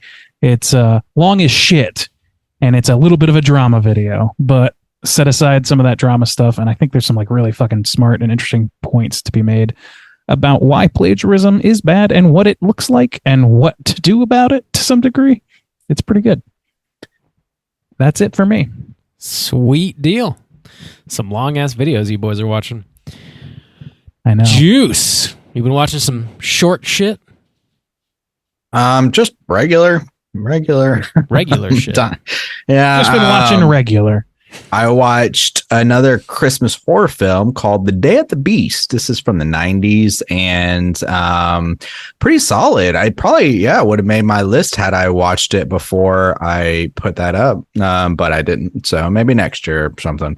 But yeah, it was good. It was an interesting film about a priest who needs to start committing sins for an undisclosed reason. So I won't spoil it or anything, but it was solid. It's a Spanish language film. But yeah, I liked it. I don't remember if I mentioned this last week or not, but another Christmas horror film that did make the list was The Wolf of Snow Hollow, which was surprisingly good. It's a kind of werewolf murder mystery in a sleepy, small town during Christmas. It was good, but it's also kind of like this dark, kind of like a black comedy character study on this kind of tragic kind of character who's real goofy sometimes, but also kind of fucked up. But yeah, it was good. I liked that one a lot, actually. I watched Tokyo Godfathers, which is not a horror film, but a Japanese animation that's kind of like a dark Christmas tale. Essentially these three homeless people who kind of have come together as this kind of pseudo family find this abandoned baby in the trash, and then they seek out to maybe return it to its parents, maybe, or try to find out where it came from. It's dark but funny and really heartwarming, and just a different kind of Christmas movie that I thought was really well done. So I like that one a lot as well. The same director as Perfect Blue and Paprika. Okay, I was thinking I was gonna mention it's kind of similar to Perfect Blue was the one that came to mind. Paprika's so wild, but okay, yeah. So yeah. Damn, that director makes some good shit then. And also we didn't mention it, but there were some scenes in this film, Godzilla, that were set in December. So sneaky Christmas movie. A snowflake was in this film, therefore Christmas. I watched Harry Potter 4 because I've been kind of going through the Harry Potters through the day. My dad or my parents like them, so sometimes I'll throw them on when we're all just hanging out in the living room. Harry Potter 4, that one, I love the book so much. I think it covers up that actually there's a lot of problems with number 4. A lot of people just hate number 4 as a movie. I actually think there's some good things about it, but this time around I was kind of looking more closely and I was like, yeah, okay, that might be one of the lower ones, but I still kind of have a soft spot in my heart for it. So yeah, what are you gonna do? And then I think I started it earlier, maybe 2 months ago, but I finally just watched it again completely to its finish. No One Will Save You, because I'm trying to, get up on my horror movies before our list at the end of the year. And so, yeah, that one was solid. A good old fashioned kind of, aliens coming into town movie. Coming right on in. The aliens are coming to town. But yeah, the flying saucers and everything, the grays, you don't get a lot of those anymore. But I will say though, I never get these things when they come up. I don't remember if it came up in our 400th, where people ask you questions on the spot. I'm terrible at those things. But one of the things that really kind of scares me, I'm not really scared of being possessed by a demon or anything like that. But every now and then I'll kind of get wigged out by the idea of aliens. They kind of freak me out. The idea of aliens kind of freak me out. So yeah, it was coming for your beehole juice. Mm-hmm. It might be. Yeah. So I try to keep as much as they can about your dad. When I was single, I was hoping I would get abducted just to get a little action. I was like, "Well, the aliens coming." Well, change my mind then. Take me now, aliens. I'm so lonely. But yeah, so that's all I've been watching. That one's pretty solid though. I like that one pretty good. Who's left? Bob? What you been watching? Could you imagine aliens traveling clear across the universe, and just the first thing they do is I gotta get in that ass now. Maybe. Came all this way and I'm real horny. Came here to do the hunka chunka. The hunka chunka? Yeah, I've been watching some stuff. I checked out Birth Rebirth, which is a newer movie on Shudder, and it was solid. I enjoyed it. It's a bummer of a movie. It's about this woman who she's got a young daughter who passes away, and she goes to the morgue to look at her daughter one last time and collect her effects and things like that, and they can't find the body. it's missing. And she is super not stoked about that, obviously. And she, well, I don't know. Maybe I should just leave it at that. I don't want to spoil too much. It's sort of like a Frankenstein-y kind of story. I recommend checking it out, but it is a bummer, so keep that in mind. And when I was watching it, I just kept thinking of you, Juice, because like there's a lot of blood in the movie. I was like, this is some trigger warning stuff for Justin right here, but you had already seen it. I'd seen it.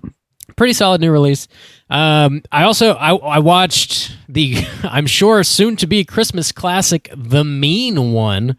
Are you guys familiar with this? Oh, yeah. Did that come out last year? Yeah, or, I think it was or was it this year? Okay. I think it was last year. Yeah, it's the Grinch horror movie, similar to like the Winnie the Pooh horror movie. They just made it real violent. The David Howard Thornton, the guy that plays Art the Clown in the Terrifier movies, plays the Grinch in this. Oh, I didn't know that. Yeah. And he's easily the best part of it. Again? Yeah. His like mannerisms and stuff are like very Grinch-like, and he's like similar to the cartoon. He's like kind of mimicking the cartoon in a way. But the movie's fucking awful. It's really quite bad. I was even if it's maybe a 1 star. No, don't watch it. 1.5. It's Damn really it. It's extremely low budget, and the acting is terrible. The kills are like, the ideas are cool, but they don't have the money or the talent or probably even the time to like really pull them off and make them look good. So they just look terrible. It's not good. Damn it. The ideas dies tonight. The idea is there. We just need a remake. Come on. Somebody needs to pump some money into this. Just do it again. Just do it again. Yeah. Do it again. That was a tough Come on. Tough movie to get through, to be honest. Evil Dead this thing. Come on. We need it. The Mean One. Do it up. Rewatch Krampus because it's that time of the year and that movie still fucks. It's great. It's just a annual watch. It's a fun-ass movie. If you haven't seen Krampus yet, do it. Treat yourself. God, I love that opening scene. It's very good. Very, very good. Lastly, I watched the classic comedy Hot Tub Time Machine. Whoa, with Chevy Chase. Chevy Chase is in that movie, and it's pretty funny, man. I don't think I'd seen it since it came out. I just like, since it's wintertime, I've just been jonesing to watch these like ski resort type movies, like Better Off Dead and Out Just Cold. live vicariously through them. Kind of, Sean in Florida where it's muggish. Yeah. Dude, that's a genre that I just never like. Neither of the movies you just mentioned are movies that I saw before like college, if that. Yeah, I just don't know the ski resort tropes. Yeah, there's a bunch from the 80s. The one that I grew up watching was Better Off Dead. I fucking love that movie. But I just wanted to watch shit like that because we just went to like a small ski town, and I just like, I want to see that kind of shit. So, Hot Tub Time Machine is a super dumb fucking movie, but it had me laughing like pretty consistently, and the cast is fucking great. Craig Robinson is in it. There's some other folks that I'm just blanking on their names right now. John Cusack, right? Yeah, John Cusack and Rob Riggle? No, yeah, not Rob just Riggle. If you got it pulled up, you can just read them off. That's fine. I don't, but I can. Okay. No, it's Lizzie Rob Kaplan. Cordroy Lizzie Kaplan and Clark Duke. That's what I was blanking on. Oh, Kaplan's in it. Yeah. Anyway, the cast is great. The movie's pretty funny. Check it out if you want to watch a really stupid ass comedy about a hot tub time machine. That's pretty much all I've been watching this week. We don't have any voicemails this week, but if you guys are listening and would like to call in and leave a voicemail for next week, you can hit us up at 904-638-3231. Do you guys have any prompts you want to throw out for next week's show? Just kind of want to know what people think about this new Godzilla, honestly. Call in with your Godzilla takes. Yeah. We're covering 7 next week, right, Bob? Yeah, 7. True. So we could ask that which of the 7 deadly sins do you think they'd get you with? Which one? Which one you got? Which one do you think that the 3 of us are guilty of? Yeah, being too sexy. Take a wild. That's the one. Call in and tell us how many nipples you think Godzilla has. Is it like 2? Is it like a dog? Is it like 6 type of? It's like, does he have like an udder? Yeah. Could you milk if he doesn't, Godzilla? If the heat ray doesn't come out the mouth, it comes out the nips, and it's just kind of scattershot. You know? How many nipples do you want to see in your Godzilla porn? Yeah. Whoa. Big old doinks. Out here in Amish. Big old doinks. Randy, I've been saying that for weeks. I just can't stop. I spent over the course of Rob's wedding weekend, he said big old doinks to me, just me, at least 3 dozen times. That's not an exaggeration. Out here in Amish smoking big old doinks. Yeah, call in. I do like the idea of labeling the straight chilling crew. Let us know. Oh yeah, what 7? But also yourself. If you call in, all right, fresh, you're John Doe. We are fresh victims. What are you doing to us? How are we gonna die? Let us know. Cool. Yeah, 904-638-3231. Like we already mentioned, we're talking about 7 from 1995 next week. It is another Patreon pick. It was chosen by your boy Alex K. Definitely check out 7 if you haven't seen that one already. Get ready for next week's show. Miles, again, big thanks for sitting in with us, dude. It was awesome having you. Yeah, thanks for having me on. Yeah, anytime. Talking all things Godzilla. Awesome, dude. That's going to do it for us here at Straight Chilling. Until next week, as always, all you mother truckers, please keep chilling. And now you can put them in a cool Godzilla cup holder.